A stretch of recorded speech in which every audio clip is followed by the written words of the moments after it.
Dear students, हम आज पाठ 3 की वीडियो 2 देखेंगे। पिछली वीडियो में हमने पढ़ा था कि कैसे हेमू ने दिल्ली और आगरा पर अधिकार कर लिया था। उसके बाद जो घटनाएं इतिहास में घटी, उसमें जो प्रमुख घटना है वो है पानीपत की दूसरी लड़ाई की। पानीपत की दूसरी लड़ाई की घटना, कारण क्या थे और वो जो लड़ाई की घटनाएं क्या थी और उसका फिर परिणाम क्या रहा, ये आज हम पढ़ेंगे। पहला जो कारण था वो था कि हेमू का आगरा और दिल्ली पर अधिकार। हेमू का आगरा और दिल्ली पर अधिकार, ये आपने पढ़ाई था पिछली बार, जब पिछली जो वीडियो थी उसमें, कि 26 जनवरी को 1556 को जब हुमायूं की मृत्यु हो गई सीढ़ियों से फिसलने के कारण से, तो जैसे ही ये सूचना आदिल शाह के प्रधानमंत्री और सेनापति हेमू को मिली, तो उसने सेना सहित निश्चय किया कि क्यों न दिल्ली पर जो है अधिकार कर लिया जाए और उसको जीता जाए। तो वो ग्वालियर के मार्ग से आगरा की ओर उसने प्रस्थान किया और उसकी योजना थी कि ये इनका अंत करके जो है मैं हिंदू साम्राज्य को जो है स्थापित करूं, हिंदू साम्राज्य की स्थापना करूं। इसी कड़ी में उसने जैसे ही आगरा के सूबेदार सिकंदर खां उज़्बेक को इनकी सूचना मिली आने की, आक्रमण की, तो बिना युद्ध किए ही वो दिल्ली की ओर भाग गए। और जब दिल्ली तो आसानी से आगरा पर तो अधिकार हो ही गया, तो 50,000 की सेना के सहित, घुड़सवारों सहित, 300 हाथी सहित दिल्ली की ओर बढ़ा। तो 7 अक्टूबर 1556 को जो है वहां के जो गवर्नर थे तरदी बेग, उस समय तक उन्होंने सामने आके आखिर में वो पराजित हुए और सरहिंद की ओर भाग गए। ये घटनाक्रम है जो चल रहा है लड़ाई होने से पहले का। पराजित हुआ और भाग गया।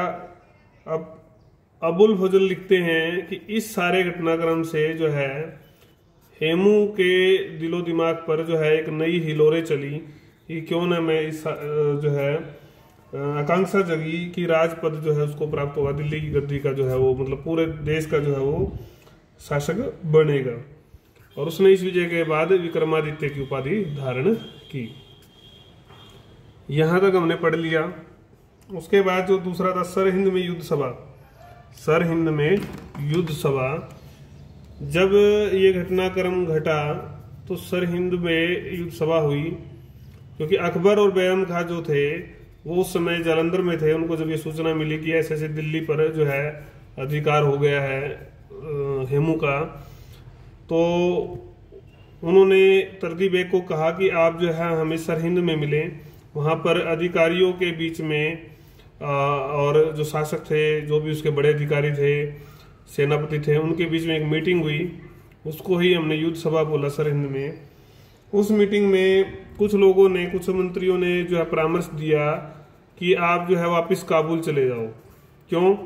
क्योंकि हेमू के पास तो 1 लाख की सेना है, 5,000 हाथी भी हैं, और आपके पास तो केवल 20,000 घुड़सवारी हैं, तो हम हार जाएंगे, तो आप जो है वापस चले जाओ। लेकिन बेरम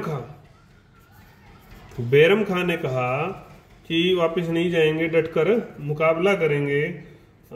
उसने एक सुझाव और दिया। उसके सुझाव देने के कई कारण थे उस सुझाव के पीछे, कि सेना में अनुशासन बनाना है और जो भागने की जो प्रवृत्ति को अगर दबाना है, तो इसके लिए तरदी बेग को जो है मृत्यु दंड दे दिया जाए।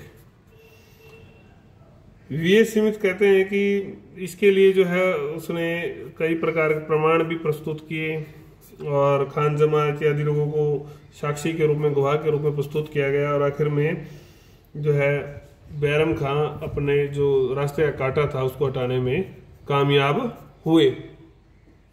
ये घटनाक्रम घट रहा है। अब तरदी बेग की मृत्यु कैसे हुई, मतलब उसको कैसे जो है इन्होंने मारा, वध कैसे किया तर्दी बेग का। पीर मोहम्मद नाम के व्यक्ति के द्वारा जो है इसको घर पर बुला लिया गया तर्दी बेग को, बैरम खां के घर। तो वहां पर बुलाकर नौकरों के द्वारा, खुद तो जो है बैरम खां बाहर निकल गए और नौकरों के द्वारा जो है इसका वध करवा दिया गया। कई कारण बताए जाते हैं। ऐसा माना जाता है कि भी ये मौका प्रस्त था, ऐसा साबित किया गया। एक बार हमीदा बानो बेगम के लिए घोड़े की जरूरत थी, हुमायूं ने मांगा तो इसने इनकार किया था। और जब हुमायूं के ऊपर मुसीबत आई तो ये अस्करी की ओर भी मिल गया था। मतलब पूरी तरह से मौका प्रस्त था। हालांकि बदायूं ने इसकी जो है आलोचना की है, कटु आलोचना की। एक बार अकबर शिकार करने गए थे तो उन्होंने कहा कि ये बहुत गलत काम आपके साम्राज्य में आपके होते हुए हुआ था। लेकिन इसके विपरीत अगर हम देखें तो अगर तर्दी बेग सफल हो जाता तो वो बैरम खां, अकबर और इस साम्राज्य का विनाश कर देता, ऐसा भी कुछ लोग मानते हैं। तो घटना के दोनों पक्ष हैं। इतिहास, सच्चा इतिहास का विद्यार्थी वही है जो घटनाओं का निरपेक्ष रूप से विश्लेषण करें, क्या ठीक था, क्या गलत था, क्या वो गतिविधि जरूरत थी या नहीं थी, और वो हुई या नहीं हुई। ये इतिहास का जो सच्चा विद्यार्थी होगा, जो इतिहासकार होगा, तो उसका दायित्व है कि वो घटनाओं को निरपेक्ष रूप में देखें, बिना किसी विशेष व्यक्ति के पक्ष में जाए देखें। मुगलों की प्रारंभिक जो विजय थी वो कैसे की। तर्दी बेग को मृत्युदंड दे दिया तो अब दिल्ली और आगरा पर अधिकार करना था। दिल्ली और आगरा पर अधिकार करने के लिए जो भी रास्ते में आए तो उनको जीत लिया गया, जो भी छोटे क्षेत्र थे। उसके बाद हेमू ने जैसे ही सूचना मिली कि भी मुगलों की सेना तेजी से बढ़ रही है तो उसने पानीपत की ओर एक टुकड़ी भेजी। और अकबर ने भी जो है अली कुली खां के नेतृत्व में 10,000 घुड़सवारों की एक टुकड़ी भेज दी। उसका सामना हेमू के तोपखाने से हुआ। हालांकि मुगलों ने इस तोपखाने पर अधिकार कर लिया और उसके सैनिकों को खदेड़ दिया और दिल्ली की ओर बढ़ने लगे। तो ये हेमू की एक बड़ी स्थिति थी, लेकिन अभी कहानी बाकी है। घटनाएं, जब ये सारी घटनाएं बिल्कुल जिस दिन एग्जैक्ट युद्ध हुआ उससे पहले की थी।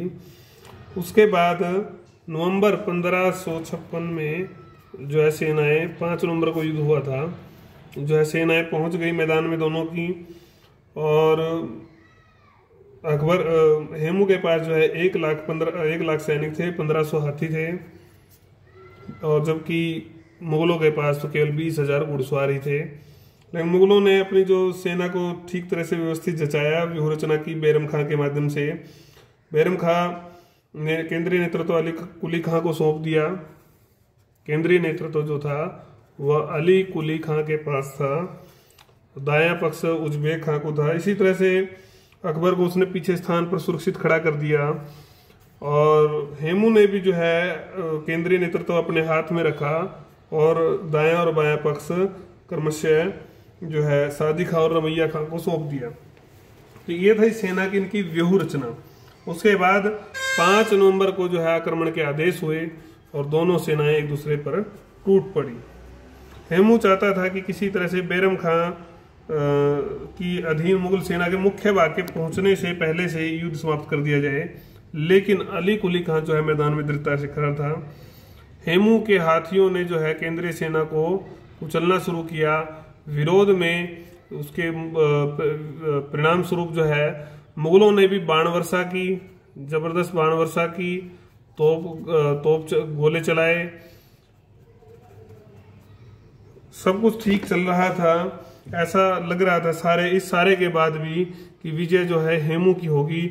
लेकिन भाग्य को कुछ और ही मंजूर था। एक तीर अचानक जो है हेमू की आंख में लगा और उसको भेदता हुआ जो है सिर को फाड़ता हुआ जो है पीछे की ओर निकल गया और हेमू गिर पड़ा। सेना में भगदड़ मच गई, अफवाह फैल गई कि हेमू मारा गया। और इस भगदड़ का लाभ उठाकर मुगलों ने हजारों वीर सैनिकों को, हेमू के सैनिकों को मार डाला। दो वीर सैनिक जो बड़े सेना नायक थे, भगवान दास और सादी खां, वो भी इसमें मारे गए। आखिर में जो है जब महावत जो है हेमू को उठाकर भागने की सोच रहा था कि इसको कैसे उठा के मैं यहाँ से निकल लूँ, तो वो हाथ लग गए और बैरम खां और अकबर के समक्ष जो है प्रकट उनको जो है प्रस्तुत किया गया हेमू को। बैरम खां ने कहा कि आप जो है इनका जो है धड़ जो है सिर जो है काट दें, लेकिन जब अकबर नहीं माने तो उन्होंने कहा कि कोई नहीं, आप इसको छू दें केवल, बाकी काम तो मैं कर दूंगा। और आखिर में छू दिया और तलवार से जो है बैरम खान ने हुमायूं का जो सिर उसके धड़ से अलग कर दिया। और उसके बाद देखो आप इनकी हरकत देखो, एक वीर के साथ इन्होंने कैसी हरकत की कि उसका जो सिर था वो काबुल भेज दिया, उसका जो सिर था वो काबुल भेज दिया और जो धड़ था वो दिल्ली के जो द्वार पर जो है सूली के रूप में लटका दिया। ऐसी घटिया हरकत इन्होंने की। हालांकि ये इनकी सफलता थी और इस सफलता के बाद इन्होंने अन्य और सफलताएं पाई, लेकिन इस सफलता के कारण से कई इसके परिणाम निकले, दूरगामी परिणाम निकले। जैसे पानीपत की प्रथम लड़ाई के निकले थे, उसी तरह से द्वितीय लड़ाई के भी गंभीर जो है परिणाम थे। उन परिणामों को हम जानेंगे।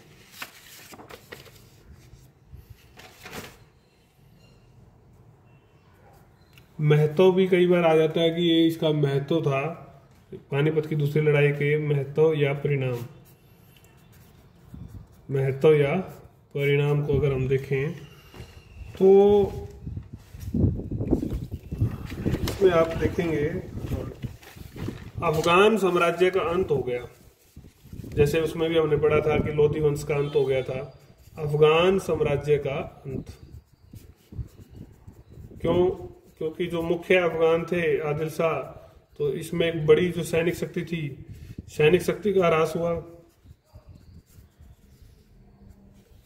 और जो अफगान राज्य स्थापित था उसका भी अंत हो गया और पुनर्स्थापना की जो संभावनाएं थी वो भी समाप्त हुई। तो ये एक बड़ा परिणाम था, हमेशा के लिए जो है इनकी शक्तियों का अंत हो गया। दूसरा परिणाम जो था, हिंदू साम्राज्य की जो स्थापना की संभावना थी उसका भी जो है अंत हो गया संभावना का। तो उसका अंत कैसे हुआ? क्योंकि हेमू जो है चाहता था कि भी ऐसा किया जाए। उससे पहले आपने देखा था कि उस समय जो है राणा सांगा चाहता था। चीजें वैसी ही हैं अगर आप थोड़ा ध्यान से देखेंगे। इसके पास इसने विक्रमादित्य की उपाधि धारण कर ली थी, काफी सारी शक्तियां थी, ये जो चाहता वो कर सकता था। दिल्ली ग्वालियर आगरा पर इनका अधिकार हो गया था। लेकिन जैसे ही खुद को स्वतंत्र भी इन्होंने घोषित कर लिया था, लेकिन उस एक तीर ने, उस एक घटना ने जो है सारी आशाओं पर पानी फेर दिया। तीसरा जो बिंदु है वो है मुगल साम्राज्य की पुनर्स्थापना। स्थापना तो पहले भी हुई थी, बाबर ने की थी, अब पुनर्स्थापना हुई और पुनर्स्थापना इस बार थोड़ी मजबूती वाली पुनर्स्थापना थी। सिकंदर खान ने जब हेमू को मौत के घाट उतार दिया गया तो ये घटना गढ़की की पुनर्स्थापना हो गई। चौथी जो घटना हुई वो थी दिल्ली और आगरा पर अधिकार। 5 नवंबर को तो है आपका सिकंदर खान उज़्बेक ने दिल्ली पर अधिकार कर लिया और 6 नवंबर को अकबर जो है दिल्ली आया, दिल्ली उन्होंने जो है प्रवेश किया। इसके बाद आगरा पर अधिकार कर लिया गया और ये सारा जो कारनामा करने वाले जो लोग थे इनको जो है सरदारों को सम्मानित किया गया, जागीरें दी गई, सरदारों को जागीरें देकर सम्मानित किया गया, पद भी दिए गए। जो अली कुली खान सेबानी थे, अली कुली खान सेबानी को जो है खाने जामा की उपाधि मिली। इसी तरह से अन्य अन्य जो सरदार थे उनको भी अन्य अन्य बड़ी बड़ी उपाधियां, जो अधिकार, जागीरें जो है दी गई उस समय। फिर मेवात की विजय की गई। मेवात की विजय करना भी जरूरी था। मेवात की विजय की गई क्योंकि मेवात का जो क्षेत्र था वो हेमू के अधीन आता था और इस क्षेत्र में आपकी नॉलेज लिए बता देता हूँ मैं, गुड़गांव, भरतपुर, मथुरा, अलवर, ये क्षेत्र भी आते थे। ऐसा नहीं था कि आज का जो मेवात था वही आता था। बहुत बड़ा क्षेत्र था, ये बहुत ही बड़ा क्षेत्र था। पीर मोहम्मद को इस काम के लिए भेजा गया। पीर मोहम्मद जो है इस काम के लिए गए। उन्होंने हेमू के जो रिश्तेदार थे उनका दमन किया और खजाने पर मुख्य ध्यान था कि भी खजाने को लूटना है। तो हेमू के पिता को कैद कर लिया गया। इस्लाम के लिए जो है वही जो इनका काम था वही प्रयास किया गया कि इस्लाम अपनाओ नहीं तो वध। तो आखिर में इनका वध कर दिया गया क्योंकि उन्होंने नहीं माना। तो कोष पर अधिकार लिख लिया कि बदायूंों ने, एक बहुत बड़ी बात है कि हम कितने शक्तिशाली, कितने हमारे पास अर्थ था। बदायूंों ने लिखा हेमू की जो संपत्ति थी वो बहुत अत्यधिक थी कि उसको गिना ही नहीं गया, इतनी ज्यादा थी गिना नहीं गया, बल्कि उसको ढालों में नापा गया, ढालों में नापा गया। और इस सारे घटनाक्रम में जो हेमू की जो विधवा पत्नी थी वो बच निकली थी। और जब वो बच निकली तो काफी सारे हाथी घोड़ों पर वो धन गया। तो धन वो काफी सालों तक यात्री पथिक जो है स्वर्ण सिक्कों के रूप में पाते रहे, मिलते रहे रत्नों के रूप में लोगों को। फिर आता है सिकंदर सूरी का अंत। सिकंदर सूरी ये एक बड़ा शत्रु था अकबर का, अकबर इससे डरता था। ये दिल्ली की गद्दी की महत्वाकांक्षा रखता था। शिवालिक की पहाड़ियों में छिपे बैठे थे, तो सैनिक शक्ति में वृद्धि कर रहे थे। 7 दिसंबर को इसके खिलाफ जो है बैरम खां और अकबर ने अभियान की सूची प्रस्थान किया और मानकोट के दुर्ग को घेर लिया। हालांकि ये दुर्ग बड़ा जो है ना इसको विजय कर पाना जो है ना मुश्किल था। 6 महीने घेरा चला। आखिर में बैरम खां ने मध्यस्थता करके जो है एक संधि कर ली और उसको अधीनता के लिए मनवा लिया, समर्पण कर दिया सिकंदर सूरी ने। अकबर ने भी उसके साथ उदारता का क्या व्यवहार किया, बिहार में कुछ जागीरें दे दी, लेकिन डर फिर भी रहा कि तगड़ा शत्रु है, क्या पता कब जो है परेशान कर दे। लेकिन 2 साल बाद ही उसकी मृत्यु हो गई। तो इनको जो है बड़ी चैन की सांस ली कि भाई एक बड़ा जो शत्रु चल बसा, ठीक है। उसके बाद जो है लखनऊ जीता, लखनऊ, ग्वालियर और जौनपुर को जीता गया। लखनऊ, ग्वालियर, जौनपुर। वही अकबर ने जो है अली कुली खां के नेतृत्व में अभियान भेजे। इस बार अली कुली खां ने लखनऊ और जौनपुर की विजय की। लखनऊ पर तो उसका बड़ी आसानी से अधिकार हो गया था। और जो सर्की शासक थे जौनपुर में, आपने पढ़ा था याद हो तो पिछले सिलेबस में, तो सर्कियों को हराकर जो है जौनपुर और बनारस पर भी अधिकार कर लिया गया। इसी तरह से किया खां 1559-60 में किया खां जो थे उन्होंने जो है ग्वालियर विजय के लिए भेजा गया। और ये भी अजय दुर्ग माना जाता था, जीतना बहुत ही कठिन काम था। सुहेल नामक अफगान के अधीन था और इसने रामा शाह नाम के व्यक्ति को यहाँ पर आमंत्रित कर रखा था मुगलों के विरुद्ध। इस दुर्ग को घेर लिया गया और आखिर में मुगलों को सौंपने पर बाध्य कर दिया गया। इस तरह से जो है ये भी इन्होंने जीत लिया। सबसे बड़ा मुख्य बिंदु जो है इस काल में इस सारे का जो परिणाम था बैरम खां का उदय, या जो है उसके पास असीम शक्तियों का होना। ये संरक्षक था। इसने जो है जब सरहिंद में युद्ध सभा हुई तो अकबर का विशेष पक्ष लिया और कहा कि सैनिकों में उत्साह भरेंगे, उत्साह भर के, साहस भर के जो है लड़ाई लड़ेंगे और जीतेंगे। और व्यूह रचना की और इसके नेतृत्व में ही पानीपत की लड़ाई जीती गई। अद्भुत सफलता पाई इसने हेमू पर। दरबार में इसका महत्व बढ़ गया और दरबार में और ज्यादा महत्व बढ़ाने के लिए उन्होंने क्या किया, शाही वंश की जो राजकुमारी थी, जो हुमायूं की बहन की पुत्री थी, सलीमा बेगम से विवाह कर लिया। तो इससे इसकी स्थिति और दृढ़ हो गई। और रही कही कसर जो तरदी बेग को जो है उन्होंने मौत के घाट उतरवा दिया था। और उसके बाद जो सिया धर्म से संबंधित था ये, तो सिया धर्म के लोगों को इसने ऊंच पदों पर या अपने जो नजदीकी थे उनको ऊंच पदों पर नियुक्त किया। और ये जो काल था 4 वर्ष का, विशेष रूप से 1556 से 60 का, तो अकबर तो नाम मात्र का शासक था, सारी शक्तियों का प्रयोग यही करता था। कई प्रतिद्वंदियों को इन्होंने, प्रतिद्वंदी थे जो इसके, उनको भी इन्हें मृत्युदंड दिलवाया। इब्न हसन क्या लिखते हैं, ये इंपॉर्टेंट है इस बारे में। इब्न हसन लिखते हैं उत्तरी भारत के इतिहास में ऐसा कोई वजीर नहीं रहा जिसकी स्थिति जो है बैरम खां के समान हो, मतलब इतना ज्यादा इसको महत्व उस काल में मिला। तो इस तरह से ये हमारा जो है लेक्चर जो है वीडियो नंबर 2 जो है पूरी हो जाती है। आप इसको देखेंगे, समझेंगे, कोई समस्या आ रही है तो आप पूछेंगे।